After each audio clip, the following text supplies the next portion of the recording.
In our School Matters series, we're looking at the increased availability of summer school for students who fell behind during the pandemic. A recent survey of educators found 97% reported a loss of learning in their students over the past year compared to earlier years.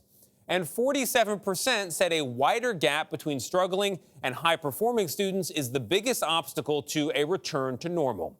Meg Oliver is here with us, and she spoke to a mom from New Jersey about how she hopes to get her kids back on track. Meg, good morning. Tony, good morning. After a year of students staring at devices, trying to stay connected through remote learning, families are left trying to figure out what's best between giving kids a mental health break or trying to supplement their learning loss this summer. Oh my gosh. Isn't that crazy? Rachel Wyman had a problem. After a year of remote learning, two of her kids brought home a bevy of failing grades.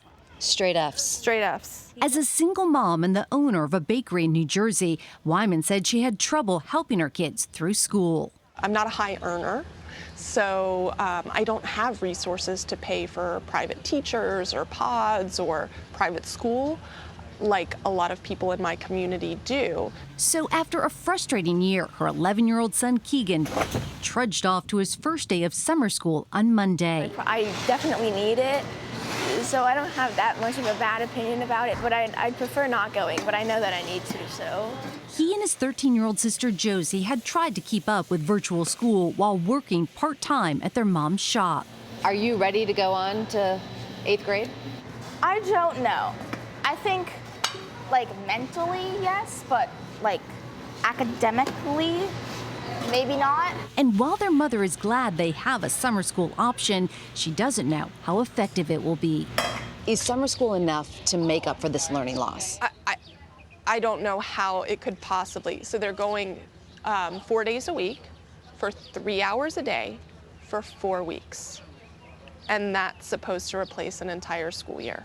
Students across the country failed classes at an alarming rate. In the Bay Area, failing grades increased by 50%. In Houston, about half of high school students got at least one F last fall. And in New Mexico, one school reported that 79% of students failed at least one class. Increases in federal funding to schools have allowed many to offer expanded summer programs. School offers swimming, they offer cooking, so besides the school where they're able to do other things that are fun. Muriel Watson's kids are attending summer school at their public charter school in St. Louis. Nearly 90% of Missouri's public charter schools are offering enriched summer programs. How did you feel about summer school? I actually like summer school because summer school basically gives me extra time to like practice and get ready for high school. You know, the funding that the federal government has given to states and that states have then, doled out to schools, especially to low-income schools, has been really, really significant. Alex Seaskin runs the To and Through project, which aims to increase graduation rates and college enrollment among under-resourced communities. What should parents be doing who may be scrambling right now, looking at these report cards with failing grades with students that otherwise were doing well before the pandemic? I think the most important thing is not to blame students. We need to give them grace. Offering students second chances, offering students third chances, I think is going to be really, really important this summer and into the fall. Rachel Wyman hopes that moving learning off of screens and into the classroom will be the second chance her kids need. When I found out that summer school was going to be in-person instruction and not remote instruction, I got behind it. I think it will be good to provide them some consistency and, be able to interact in an academic environment again. Hoping for the best. Yeah, they love learning. These kids love learning. It's just been taken away from them.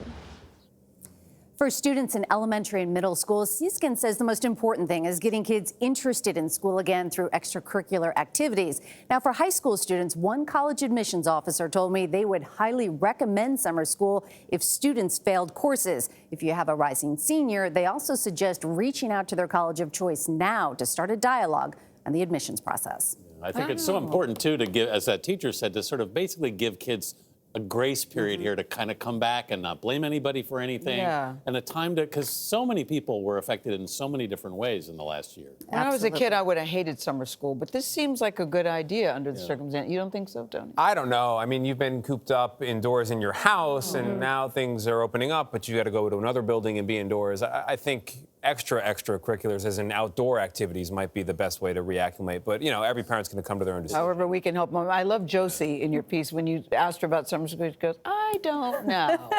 And that's coming her. from a kid who failed every single class. I don't know. Oh, Yeah. she needs a break. All right, Meg, thank you.